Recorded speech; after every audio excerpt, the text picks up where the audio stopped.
Eveready में executive engineer थे। लगभग 4 साल से यहाँ पर रह रहे थे।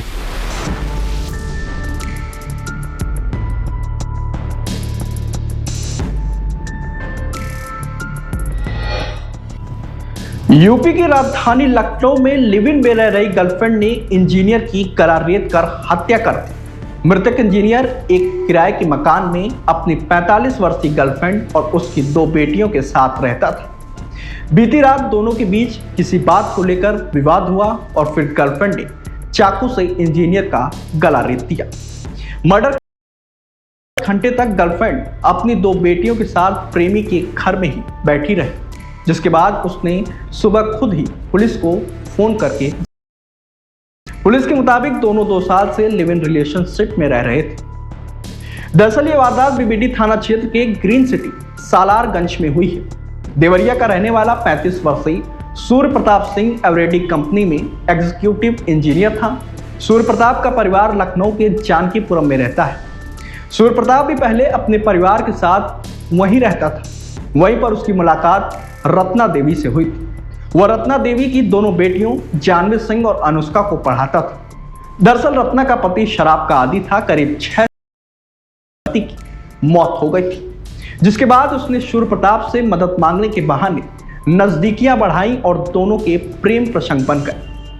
परिजनों ने इसका विरोध भी किया, लेकिन सूर्य प्रताप सिंह ने उनकी बात नहीं मानी। पहले ही सूर्य प्रताप बीबीडी थाना क्षेत्र के ग्रीन सिटी सालारगंज में रत्ना और उसकी दोनों बेटियों के साथ एक किराए के मकान में रहने लगा। सूर्य प्रताप के पिता दोनों के प्रेम संबंध के बारे में उससे पूछते थे तो वह पूरी तरह से इनकार कर देता।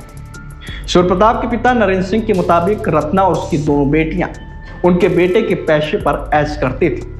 वहीं रविवार रात करीब 11 बजे किसी बात को लेकर सूर्य प्रताप और रत्ना में झगड़ा हो गया, जिसके बाद रत्ना देवी ने चाकू से वार करके सूर्य प्रताप सिंह की हत्या कर दी।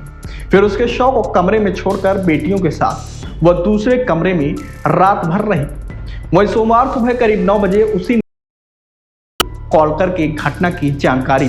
पड़ोसियों के मुताबिक सूर्य प्रताप सिंह और रत्ना में अक्सर लड़ाई होती थी, जिसकी आवाज बाहर तक आती। कल रात भी दोनों के बीच लड़ाई की आवाजें आ रही थी। रोज की लड़ाई होने की वजह से किसी ने इतना ध्यान नहीं दिया। वहीं सुबह जब पुलिस मौके पर पहुंची तब लोगों को हत्या की घटना की जानकारी मिली। फिलहाल मौके पर पहुंची पुलिस ने शव को पोस्टमार्टम के लिए भेज दिया, जिसके बाद आरोपी रत्ना देवी और उसकी दोनों बेटियों को हिरासत में लेकर थाने ले गए। इस दौरान तीनों अपना मुंह छिपाते हुए पुलिस गाड़ी में बैठते हुए नजर आए। मेरा भतीजा लगता था सूर्य प्रताप सिंह। क्या जानकारी मिली आपको? मुझे जानकारी 11 बजे फोन की उनके पापा ने। वो एयरपोर्ट ड्यूटी पर थे कि ऐसा ऐसा हो गया, तो हम लोग भी ड्यूटी पर थे। मैं था, मेरे भाई थे, भतीजा था, तो तीनों लोग हम लोग जैसे सूचना मिला वैसे ही हम यहाँ पर पहुंचे हैं। इसके आगे की सूचना इसके बारे में बहुत कुछ जानकारी नहीं है। अब यहाँ पर जो कुछ पता चलने के बाद आपको बताया जाएगा। क्या करते थे ये थे एवरेडी में एग्जीक्यूटिव इंजीनियर थे और मार्केटिंग एरिया लाइन में थे। बस इतना ही हमें। ये जो मकान है यहाँ पे रह रहे थे कितने समय से? ये लगभग 4 साल से यहाँ पर रह रहे थे। 3 साल या 4 साल हो गए। अच्छा, जो महिला है जिसके ऊपर आरोप है कि उसने हत्या की है, इनसे इनका क्या रिलेशन है? कितने समय से लोग साथ में रह रहे थे? इसके बारे में मुझे बहुत ज्यादा जानकारी है नहीं। जैसे पता चलेगा सब कुछ तो हम बताएंगे आपको। कितने लोग हैं परिवार में इनके मृतक के? इनके माँ है, इनके पिता है और 3 बहनें थी, उनकी शादियां हो चुकी हैं। पिताजी क्या करते हैं? पिताजी सहारा स्टेट में ड्राइवर हैं। आज दिनांक 8 दिसंबर 2025 को लगभग सुबह 9 बजे थाना बीबीडी को एक सूचना प्राप्त हुई, जिसमें यह बताया गया कि थाना बीबीडी स्थित ग्रीन सिटी सलारगंज में एक व्यक्ति की डेड बॉडी पड़ी हुई है। इस घटना का संज्ञान लेके थाना बीबीडी की पुलिस और उच्च अधिकारीगण मौके पर पहुंचे, जहां यह तथ्य संज्ञान में आए कि मृतक सूर्य प्रताप सिंह, जिसकी उम्र लगभग 35 वर्ष है, वो लगभग 10-12 वर्ष से रत्ना देवी नाम की महिला के साथ एक लिव इन रिलेशनशिप में रह रहा था वहां पे, जहां पे रत्ना देवी की 2 नाबालिग बेटियां भी उनके साथ रहती थी। आज किसी बात को विवाद होकर दोनों लोगों में आपस में झगड़ा होने लगा, जिसमें झगड़े में रत्ना देवी द्वारा चाकू से प्रहार करके सूर्य प्रताप के गले पे वार किया गया, जिससे उसकी मौके पे मृत्यु हो गई।